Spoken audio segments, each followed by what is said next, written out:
Nguhaye ikaze cyane wowe ukurikiye channel Ikinyarwanda n'umuco nyarwanda. Uyu munsi nanone uri kumwe nanjye Ntirumara Intwari Nkunda Amahoro. Ushobora rero kwibaza uti uyu munsi tugiye kuganira kuki? Ese ingingo y'uyu munsi yo ni iyihe? Muri nyinshi zishishikaje zijyanye n'amateka, ururimi ndetse n'umuco nyarwanda tugarukaho. Uyu munsi reka tugaruke ku mateka atangaje n'inkuru ishishikaje cyane ku buzima bw'umutunzi rurangiranwa Mirenge wo ku Ntenyo. Mu Rwanda iyo umuntu atunze ibintu byinshi akize uzumva bamwita umukire nyine. Gusa ntabwo ari benshi bagera ku kigero cyo kwitwa abatunzi ku kigero cy'uyu Mirenge wo ku Ntenyo. Abanyarwanda bavuga ko umuntu atunze ibya Mirenge igihe atunze ibintu byinshi birenze ibisanzwe, birenze ibyo buri wese ashobora gutunga, niho bavuga bati uyu muntu atunze ibya Mirenge. Ukazabyumvira mu biganiro bitandukanye, bamwe bavuga ku butunzi bw'abandi, abandi bavuga ubwabo. Iyo rero bavuze ngo utunze ibya Mirenge, baba bashaka gusobanura ko utunze ibintu bihebuje, ufite ubukire budasanzwe, ukaba warabaye rurangiranwa n'indashyikirwa mu by'ubutunzi n'ubukire. Mirenge uwo rero wo ku Ntenyo yamenyekanye bikomeye nk'umutunzi wasumbije abandi bose ubukire mu Rwanda rwo hambere. Kandi uretse no mu Rwanda rwo hambere, n'ubu ngubu ntabwo ari benshi mu bitwa abatunzi bapfa kwiyumya bigereranya n'icyo gihangange Mirenge wo ku Ntenyo. Ushobora rero kwibaza uti ese Mirenge yabayeho koko cyangwa ni za nkuru n'amateka y'imigani ya kera twumva? Ushobora wenda kuvuga uti wenda bishingiye ku gitekerezo nka kimwe cya Petero Nzukira cyangwa n'ibindi, ariko si uko bimeze. Gusa ushobora no kwemera ko yabayeho n'ibyo, ariko kwibaza ubundi uwo muntu ufatwa nk'umutunzi uhebuje kurusha abandi mu Rwanda mu mateka yaba yaratunze ibingana iki bituma aba icyitegererezo? Wanavuga ubutunzi buri wese agahita yumva Mirenge wo ku Ntenyo. Ushobora no kwibaza ese niba yaratunze na byinshi bwo yaba yarabikuye hehe? Yakuye hehe ubukire bungana bityo bwamugize iciro ry'imigani? Ariko umugani mwiza, dore ko ngo umugani ugana kariho, ku buryo mbese yabaye rurangiranwa mu mateka. Ibyo bibazo byinshi bitandukanye ushobora kuba wibaza ku buzima bwa Mirenge wo ku Ntenyo nibyo tugiye kugarukaho muri iki kiganiro. Turaza kuvuga ku mateka y'uwo mutunzi Mirenge wo ku Ntenyo, tugaruka by'umwihariko ku nkomoko ye, amateka ye avunaguye, aho akomoka n'aho yari atuye. Turaza kandi kuvuga ahantu yakuye ubwo butunzi nuko yabigenje ngo abe umutunzi wa mbere uhambaye mu mateka. Turaza kandi gukora imibare igenekereje y'ubutunzi bwe mu gaciro nyirizina k'uyu munsi, kugira ngo tubashe kwiyumvisha ngo Mirenge yari atunze ibingana iki. Ese wenda ari nk'ubu yaba afashwa ate? Yaba afite ubutunzi bungana bute? Tubishyire mu ishusho y'uyu munsi.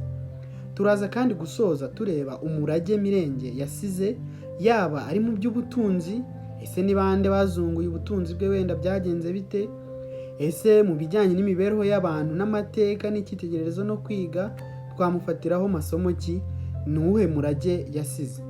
Ni ibihe se bimenyetso by'amateka bishingiye ku mateka ya Mirenge wo ku Ntenyo? Reka rero duhere ku nkomoko nyirizina y'uwo Mirenge. Ubundi Mirenge wo ku Ntenyo ni umuntu wabayeho koko, amateka ye arazwi nubwo atanditswe mu buryo bwizewe cyane n'incabwenge zo mu mateka ya mbere y'u Rwanda. Ariko Mirenge si umuntu ushingiye ku mugani cyangwa inkuru mpimbano. Yavutse mu kinyejana cya 19 mu ntangiriro zacyo, ucishirije ni nk'ahagana mu mwaka w'1816. U Rwanda rwayoborwaga n'abami Yuhi wa kane Gahindiro na Mutara wa mbere Rwogera, kuko nibo barutegetse muri iyo myaka. Uyu mugabo wanditse amateka akomeye nk'umutunzi watambutse kure abandi, akanahuzwa n'igisobanuro nyirizina cyo gutunga byinshi no gukira ubwabyo, ntabwo yakomokaga ku Ntenyo, ahubwo yakomokaga ahitwa Rwankeri mu karere ka Musanze mu ntara y'Amajyaruguru. Amaze gukura yimukiye ku Ntenyo muri Ruhango, ahangaha nyine yamenyekaniye ho ni mu ntara y'Amajyepfo, nuko arahatura, arahakirira cyane, ahinduka ikimenya bose, anahakura izina nyine rurangiranwa rya Mirenge wo ku Ntenyo. Kuba rero Mirenge wo ku Ntenyo koko yarabayeho binemezwa by'umwihariko no kuba hakiriho abantu bo mu muryango we bamukomokaho nyirizina, barimo nk'umukecuru witwa Nyirandoriyobijya Mathilde uyu ni umwuzukuruza wa Mirenge, yanaganiriye n'itangazamakuru. Uyu rero ni umukecuru umaze gushesha akanguhe ukuze, kuko yasobanuye ko ari umukobwa w'umwuzukuru wa Mirenge. Ni ukuvuga se w'uwo mukecuru yari umwuzukuru wa Mirenge, akavuga ko rero ise yajyaga aganira avuga ko yabonye Mirenge nyirizina ubwe, bityo ko we inkuru za Mirenge sekuruza yazumvanye se yabayeho Mirenge yaramaze gutabaruka. Urumva rero ko nta gushidikanya ko Mirenge ku Ntenyo koko yabayeho, ntabwo ari igitekerezo nk'icya Petero Nzukira cyangwa ikindi. Kandi uretse n'ayo mateka wenda ashingiye ku bantu bo mu muryango we, hari n'ibirango by'amateka bigaragaza ko koko Mirenge yabayeho. Twavuga nk'imigina y'imvuzo zavaga mu nzoga Mirenge ngo yaterekaga abahinzi n'abagaragu babaga bavuye mu kazi, nuko barongowe imbere na Rurangiranwa. Uyu nguyu yarazwi cyane Ngunda, wari umukozi akaba n'umukwe wa Mirenge ku Ntenyo, wahebuje abandi bose mu gukora imirimo vuba cyane, ariko noneho bigahinduka akumiro, kuko nubwo yakoraga vuba agakorana ingoga n'imbaraga, ni nako yaryaga. Inkuru rero y'uyu Ngunda irazwi cyane, ariko tuzayigarukaho byihariye ukwayo. Gusa ikizwi neza mu nkuru z'Abanyarwanda ni uko yari umukwe wa Mirenge ku Ntenyo, akaba n'umukwe we kuko yamuhaye umukobwa we akamurongora. Mu myaka ya vuba ahangaha, ingata bivugwa ko zaterekwagaho intango kwa Mirenge zari zikiri iwe ku Ntenyo. Ibyo rero ni ibimenyetso by'amateka bigaragaza ko koko Mirenge ku Ntenyo ari umuntu wabayeho. Reka rero noneho turebe ngo ni gute uyu Mirenge yaje kuba umukire wa mbere mu mateka y'u Rwanda. Byaje bite? Ubwo bukire yabukuye hehe? Nk'uko twabivuze mu kanya, Mirenge yakomokaga mu Ruhengeri, ariko aza kwimukira ku Ntenyo mu Ruhango, aho yari amariye gukura. Kera rero mu gihe cya ba Mirenge no mbere yaho, u Rwanda rwari runini cyane inshuro 6 kuruta uko rungana ubu, kuko u Rwanda murabizi rwagabanyijwe n'iriya nama n'ubukoroni, byatumye barugabanya, ibice bimwe byarwo bikajya muri Kongo, ibindi bikajya mu bihugu bidukikije bindi, tugasigara turi ruto gutya. Ariko u Rwanda rwari runini cyane, abami b'u Rwanda bararurasaniye bararwagura. Nuko rero u Rwanda rwari rugari cyane, kandi abarutuye ari ibihumbi bike gusa. Ibi rero byatumaga hari ibice byinshi bidatuwe, dore ko n'uruzungu rwo kwandikisha imitungo n'ubutaka rwari rutaraza ngo rutuzunguze nk'uko ubu ngubu bigenda. Ubutaka rero bwabaga buri aho nta nyirawe, ukaza wowe ugafata ubutaka ukabutura ukabuhinga bukaba ubwawe. Mirenge rero ageze ku Ntenyo yasanze hari ibigunda n'ibihuru bikomeye, amasambu atagira nyirayo abereye aho ngaho, maze abyiraramo, arabihinga, ibihuru arabitema, arahatunganya neza, atwika uruhira, arahinga, mbese ahahindura, arahanweza, akora imirima, nuko ahinduka umukire atya bikuye ku guhinga ibyo bisambu bitagiraga nyirabyo byari bibereye aho. Mirenge rero yahinganye umwete n'ubwira byinshi, ndetse yorora n'inka n'andi matungo menshi yo mu rugo, agira amashyo menshi y'inka, ndetse agera n'ubwo ashaka abagaragu n'abaja babarirwa mu magana, bose bakaba abakozi be, haba mu mirimo y'ubuhinzi n'ubworozi bw'umunsi ku munsi. Hari n'abakoraga mu guhinga ibikonkwani, cyangwa se kuragira ayo mashyo y'inka, uruhuri rwazo, andi matungo n'indi mirimo itandukanye yabaga iri muri urwo rugo rw'uwo mutunzi. Ibi rero byatumye yeza imyaka myinshi, maze ahunika mu bigega byinshi bitataga umuzizi kubera guhora bifuha byuzuye imyaka. Nuko amashyo ye abyara ndamagana, yigabiza n'indi mirima, arahinga. Ubukungu bwe rero bukomeza kwiyongera kugeza ubwo abaye inganzamarumbo n'ikimenya bose kugera n'ubu ngubu. Ngiyo rero isoko y'imitungo mwumvise yabaye iciro ry'imigani ya Mirenge wo ku Ntenyo. Icyakora inkuru z'amateka yo hambere zivuga ko mu byafashije Mirenge kugera kuri ubwo butunzi bwose buhambaye yagezeho, harimo n'umuhate w'umukozi we umwe twigeze kuvugaho Ngunda, nawe ngo wakomokaga Rwankeri, waje no kurongora umukobwa we akamubera umukwe nk'uko twabivuze. Uyu Ngunda ni wa undi muzi mu migani ya kera wabaye ikimenya bose, kubera ko yakoraga cyane, agahinga umusozi wenyine, ariko nanone akarya nk'uko yakoraga. Ntiyagiraga rero ngo ikiribwa kigira aho kimukora. Uyu rero nawe ngari mu batumye Mirenge ku Ntenyo yeza byinshi, akagera kuri ubwo bukire bwose mwumvise. Nubwo rero Mirenge yari umugabo ufite uruti ruto, utari igihangange mu gihagararo, yabashije gukora no gukusanya ubutunzi bwinshi maze bimugira igihangange mu mateka. Mirenge ngo yari atunze byinshi kandi yaramamaye ku buryo n'igihe mu gihugu hateraga inzara ikayogoza abantu benshi ikagarika ingogo, we ngo yabaga afite ibyo kurya. Umwami ngo hari ubwo yanatumaga abantu kwa Mirenge bakazana ibiribwa, nuko akabyoherereza abaturage bicwaga n'inzara mu gihugu hose. Kubera ukuntu rero yagiraga igara rito, hari ubwo ngo umwami yigeze kuza ku Ntenyo abaririza uwo Mirenge w'umukire yumvaga w'igihangange kugira ngo amurebe, nuko amunyuraho atazi ko ari we, kuko we yumvaga ko umuntu nk'uwo byanga bikunze agomba kuba ari ikigabo cy'ibigango kibyibushye kinini cy'igihangange, mbese cy'ikigagari. Urumva ko rero yari muto ariko w'igihangange.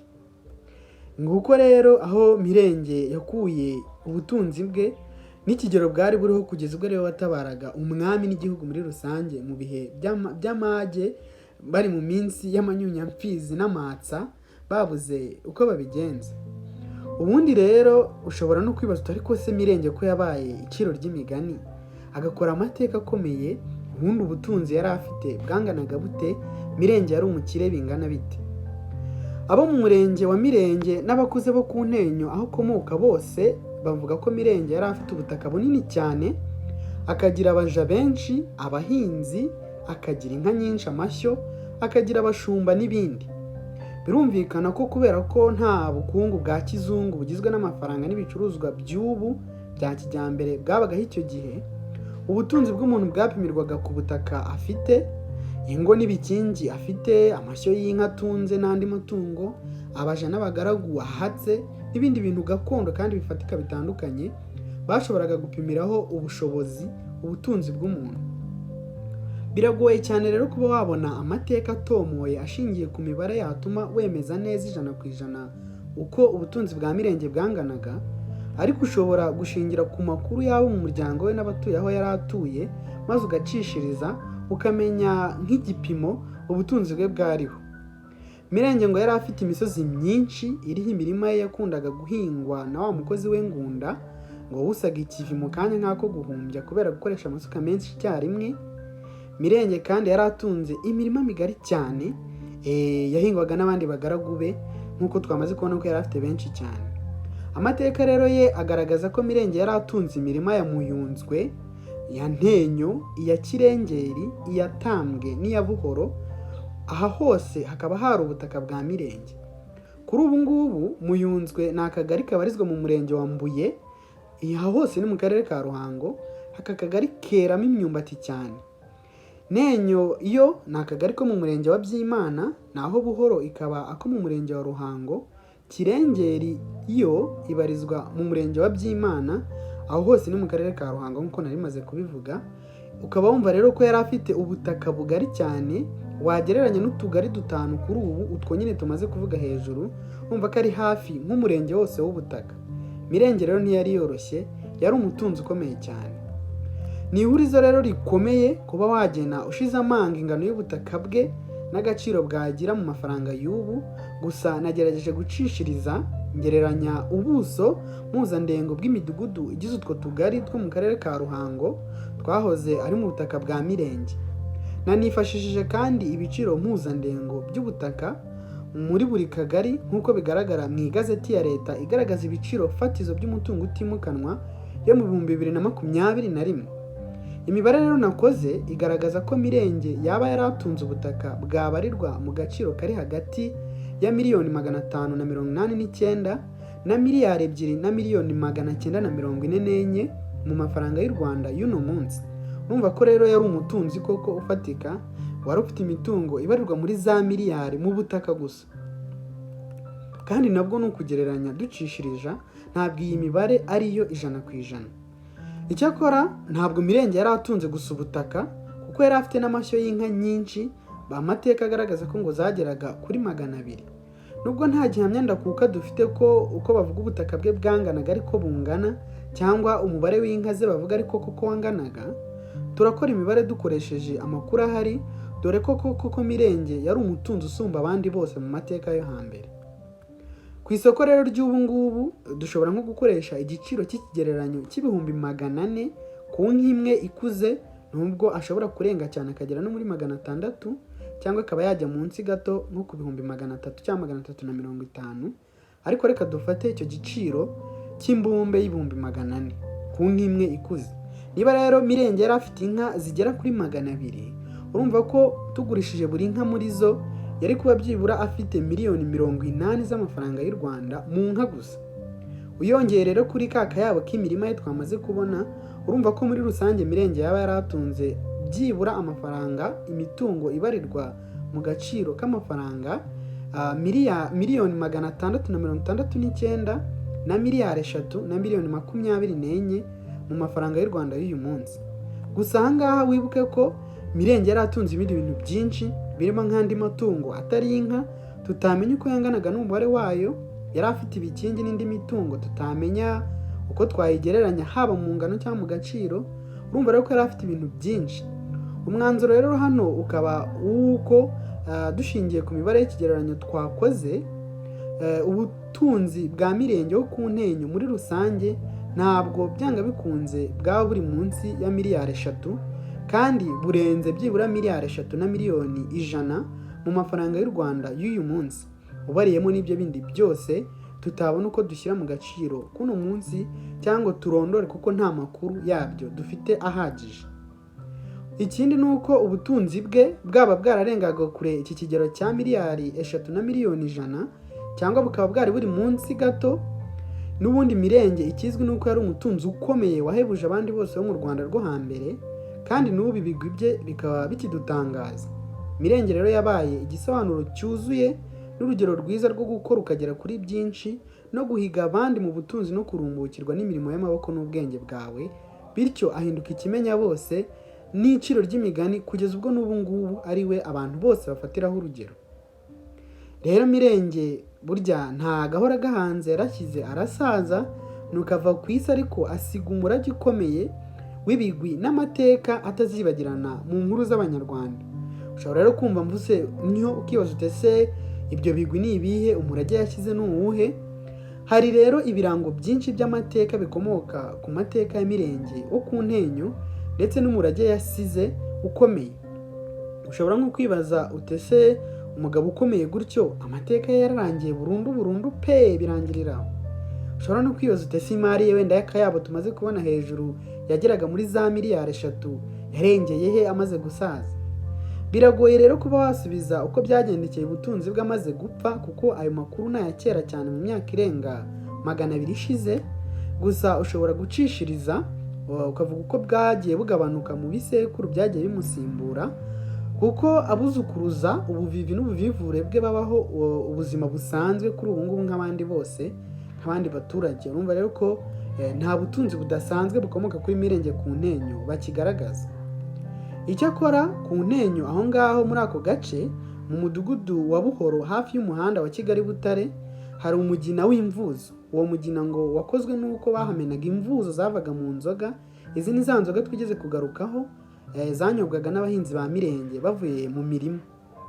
Aho kandi hambere mu myaka ya vuba hari hakiri ingate ebyiri za Mirenge, ariko abantu uko bagenda babuhaka bakahatura, imwe yubatsweho irasiribangana ntabwo wayibona. Ubu hasigaye ingate imwe gusa muri izi ebyiri. Izo ngata rero ni ahantu hafite ishusho y'uruziga baterekaga intanga banyweragamo inzoga kwa Mirenge, hiremye ishusho y'ingata nyine ku ruziga rw'umuzenguruko, bitewe n'uko bakundaga kuhatereka inzoga, ibibindi by'inzoga kenshi barimo banywa, wenda baraye inkera, bataramye cyangwa se bavuye mu mirimo yo mu mirima n'indi. Kandi uretse n'ibyo bimenyetso ndangamateka, Mirenge yasize umurage ukomeye wo gukora cyane, umuntu akigeza ku bintu birenze n'ibifatwa nk'ibihagije, agatunga nyine nk'ibya Mirenge ku Ntenyo. Yagaragaje kandi ko mu buryo bufatika ubugabo atari ubutumbi cyangwa ubwuzuye inzira, kuko yari umuntu mutoya, ariko ibyo ntibimubuze guha akabi ibigango kandi akabakoresha akabungukiraho, ndetse kugeza ubwo akungahaye akikwizaho ubukungu bukomeye bwamugize ikimenya bose mu mateka y'u Rwanda. Ubuto rero bwe bw'umubiri n'imbaraga nke ugereranyije n'abo ngabo b'ibigango ntabwo bwamubujije gutunga byinshi, ku buryo yanagobokaga umwami n'igihugu cyose mu gihe cy'amapfa, inzara yatera irimbura Abanyarwanda akabaha ibyo kurya bakazanzamuka. Abanyarwanda bose rero dukwiriye gufatira urugero ku mateka y'uwo mutunzi Mirenge wo ku Ntenyo wabaye icyitegererezo mu gukora no kwiteza imbere, ukarenga imipaka y'ibyo abantu batekerezaga ko bishoboka, ahubwo ugasa n'ukoze ibitangaza. Ngayo rero amateka ya Mirenge wo ku Ntenyo wabaye ikimenya bose n'ikirangirire mu butunzi, uzwi nk'umukire kurusha abandi wabayeho mu mateka y'u Rwanda, uzwi kurusha abandi wamenyekanye akaba iciro ry'imigani. Ushobora rero kuba wungukiwe na byinshi muri iki kiganiro. Niba hari icyo wamenye tumenyeshe muri comment. Ese wari uzi aya mateka ya Mirenge? Ni iki gishya wumvise utari uzi? Hari inyunganizi se ufite waduha, cyangwa amakuru usanzwe umuziho wadusangiza wenda tutavuze muri iki kiganiro? Nabwo twandikire muri comment. Mwakoze cyane rero kugikurikira. Ibiganiro byacu nakagaruka naho ubutaha.